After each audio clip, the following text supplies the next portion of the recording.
Alrighty, guys, welcome back. Earlier, we were discussing Anthony Joshua and Francis Ngannou, and now we're going to be talking about Bryce Young and the Carolina Panthers. But before we do that, I just wanted to remind you guys to like and follow the show.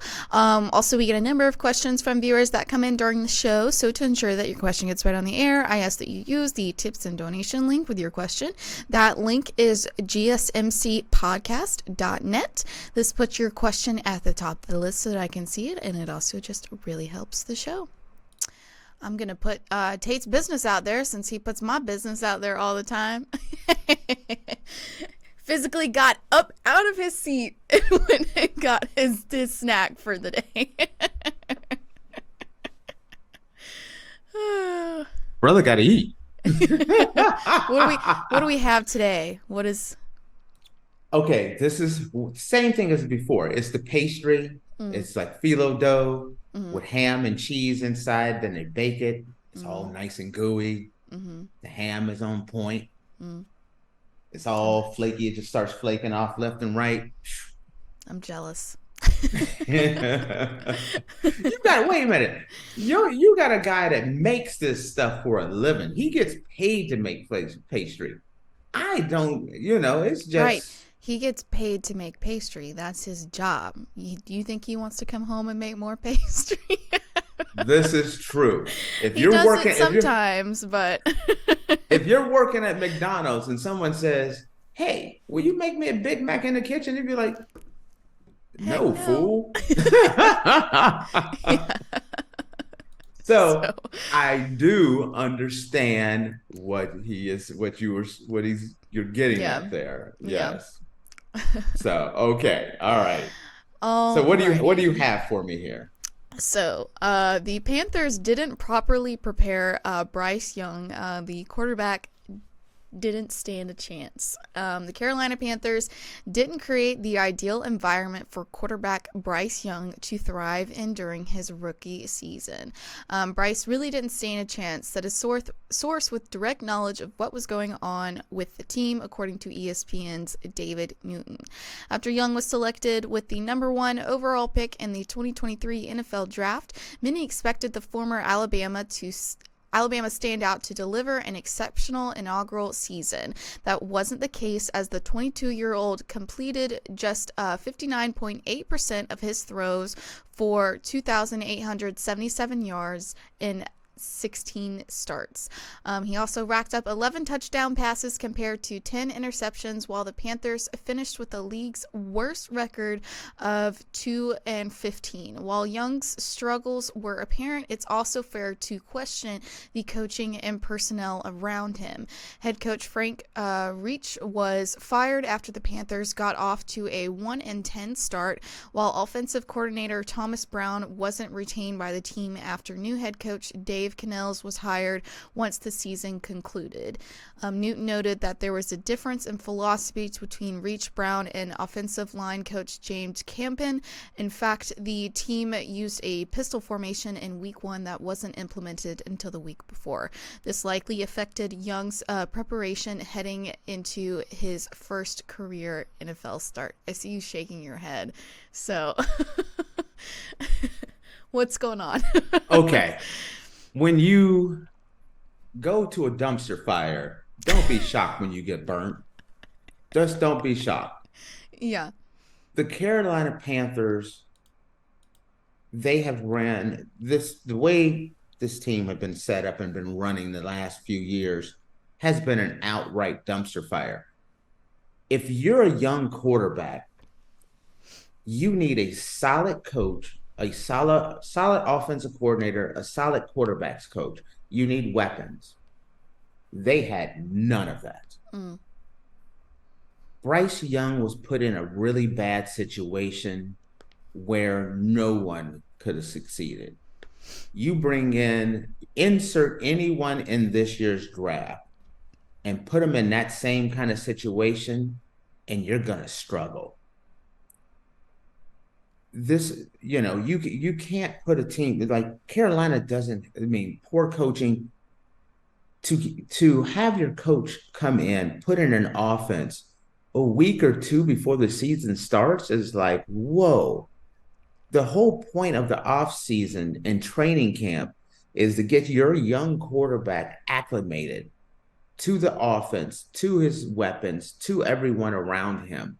And everything I was seeing and hearing is it was such a poorly ran organization, a poorly ran coaching staff. I'm not going to say owner, but the coach ran things so poorly that it really put him in like the absolute worst situation.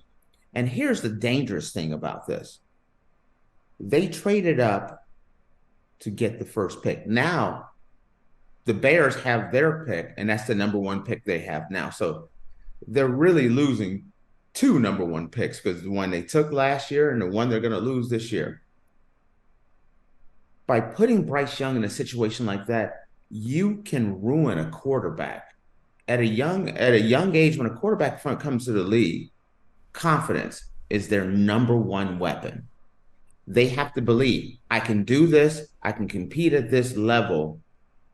And when you you set them up to fail. Sometimes quarterbacks never come back from this. I often think about the way Browns did with Tim Couch, or Browns insert a lot of quarterbacks, how they just weren't set up for these guys to win. That's one of the things I love about what Kansas City did with Patrick Mahomes. Patrick Mahomes, stellar quarterback. But what do? They let him sit behind Alex Smith for a year, let him get acclimated, get his confidence up. Mm-hmm. Patrick Mahomes wasn't this in college, but putting him in the right situation with the right organization, with the proper coaching, and Patrick Mahomes soared. You look at Aaron Rodgers being in Green Bay, sitting behind Brett Favre, gave him the ability to become a much better quarterback.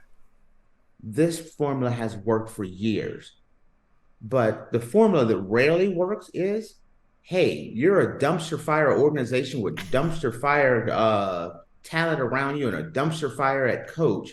Hey, let's stick this guy in and just throw him out there. He was not put in a good situation. It's a shame. It's a outright shame, because now he has to go with a brand new coach, another season with all that extra pressure. And I don't know if Bryce Young will ever come back from this. And, this is a great example where many other teams in the NFL who are looking at drafting some of these quarterbacks need to protect their quarterbacks. When I look at, like, I wrote down a few. Spencer Rattler, he definitely needs, to go to the right organization. Bo Nix needs to go to the right organization. J.J. McCarthy, Michael Penix Jr. These are guys that could be, in my opinion, great starting quarterbacks in the NFL, provided they go to the right place with the right situation. Because if you go to the wrong organization that doesn't know how to develop you, they will develop bad habits or they'll lose their confidence. And next thing you know, these guys are out of the league. It is such a dangerous thing you have to have the right person. That's one of the reasons why, like, when with the Bears and what their plans are, I thought the Bears should just start over fresh, brand new coaching staff, everything. And if you're going to bring in a quarterback, then match the coach, the general manager, and your starting quarterback so that they're all lockstep of the same goal. Now, you and the Bears kind of have a weird situation there where they kept their coach. Well, in Carolina, now they have a brand new coach who's coming in, and it's like, hey, I didn't draft this guy. I didn't want this guy. This guy just got put on my lap. It's kind of like Russell Wilson with Sean Payton. Sean Payton is like, I didn't give him that money. I didn't go out and get him. He's not my guy. I want to bring in my guy. So he didn't really put Russell Wilson in a place so he could succeed. I'm definitely very concerned for Bryce Young because I think he's an incredibly talented quarterback that may have just ran into the absolute worst possible place to go. Mm. So you don't think it's has anything to do with his skill set. You think it's how the team has been set up.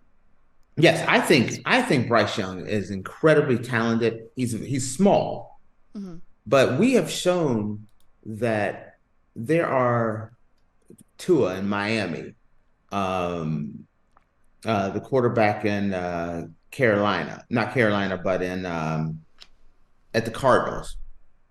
These are small quarterbacks who've shown that they can play in the NFL.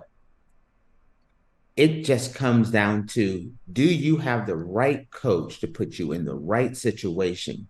That's the most important thing. Mm-hmm. And I just think no one was set up worse than Bryce Young this year. That was a horrible place for him to go, in my opinion, from the jump. Soon I saw that the trade, I was to trade up for him. I'm like, oh boy, it's gonna be some rough years. I kind of feel that way with Caleb Williams right now, where you know you look at the Bears, and before I start this, we had a guest, not a guest, but a comment Mm-hmm. on our account about the Bears, and he agreed with me that the Bears should trade both of those picks back. And I definitely think they should because what they need is more protection and weapons, and then go get your quarterback. The Bears, when you look at the Bears, by putting yourself in a situation where you trade out of that number one pick, but you get a you get a boatload of picks for that one. If you Mm-hmm. trade out of that number nine pick, you get a nice haul for those. You slide back in the first round, you get your quarterback, but then you got a lot of weapons to set your quarterback up for the future. Get him a receiver, get him some blocking, get him a running game, put the weapons around him. You can do that just by trading back. And you could set the Chicago Bears up for years to come. Where I look at the Carolina Panthers, their quarterback is going to have an uphill battle from this point on because they don't have a lot of weapons. They can't get the haul of picks that the Bears can pick as well. So whoever, if the Bears did this and traded back, I think they could set up a guy for years to come. So that was just my take there. Yeah. It's crazy to see like what an organization can like do to like their Oh players and yes, how it affects things. Like if there's bad coaching you can or ruin a player. yeah. Yeah, I mean cuz he was number 1 overall pick last year and now he's not doing too hot. Imagine your dream was to get to the NFL Mhm. and you were this great quarterback in college. You're feeling confident, and then you go to a play organization that's not giving you the tools to be successful. Mhm.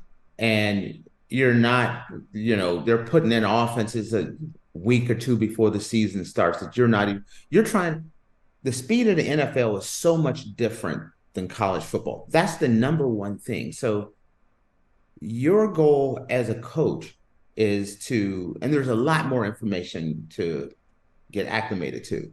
So you have to get acclimated to the speed of the game, and that could take anywhere from 3 or 4 games to a couple of years, just the Mhm. speed of the game. Then how complex the offense is. That's another part of the game that takes you a while. And sometimes when you see an NFL playbook, it is crazy. I don't understand how anyone could handle doing an NFL playbook, but trying to remember what read goes where, the quarterback has to know every aspect of the offense. Mhm. And then to have a situation where you're getting dumped in a brand new offense, which you should have had months ago. You should have been looking at that. When you walked across stage and shook the owner's hand and you put on your cap on your draft day that you were going to the Carolina Panthers, day two should have been, hey, we excited to have you in here. We're gonna have some people that's gonna get the playbook to you, start getting you worked up on here. We're gonna not, hey, we're gonna go to the 2 weeks before the season starts. Let's go to the pistol offense. That's crazy. That's a move that a desperate team is doing. And it's a sin. Hmm. So, Do you think Bryce Young will be able to come back for this, or are you? because I'm worried, no. And that's way too early to write him off. He's a great Right. guy. Mm-hmm. And I don't mean it as an insult to him by saying no. I'm a little concerned that maybe he will not be able to, is because when I look at Carolina and what they did last year, and I look at Carolina and what they're planning on doing this year, there still doesn't look like there's a plan. Mm-hmm. So you have to get things in place. Get him some weapons. Get him some protection and weapons. More than anything, you're going to be bad. Carolina Panthers are going to be bad this year anyway. But get him the weapons he needs. Get that the blocking, the receivers, the running game. Put all your efforts into making him comfortable. That should be the Carolina Panthers' number one goal. I just don't know if they're going to do it. So, Well, you kind of feel bad for him. he's a great guy. Yeah. I just think he just went to a great guy that went to a bad situation. That's the way I look at it. Yeah. And sorry for you Carolina fans if you don't like what I've said about you guys, but sorry. Love Carolina. Right now, hate the team. hate love Carolina, hate the team right now. Would love to see you guys do better, but unfortunately, I don't see you guys getting any better anytime soon. And if you miss on your quarterback, if you don't get him the weapons, and if you've missed on Bryce Young, you set your team back almost a decade. Yeah. And that's something that's hard to come back from. Well, sorry, Carolina. I hope I'm wrong. I truly hope I'm wrong because I would love to see him do well, but it don't look good. Well, guys, with that, we're going to take a quick break, and when we come back, we're going to be discussing the college football playoff format and future revenue. So stick around. We'll see you in a second.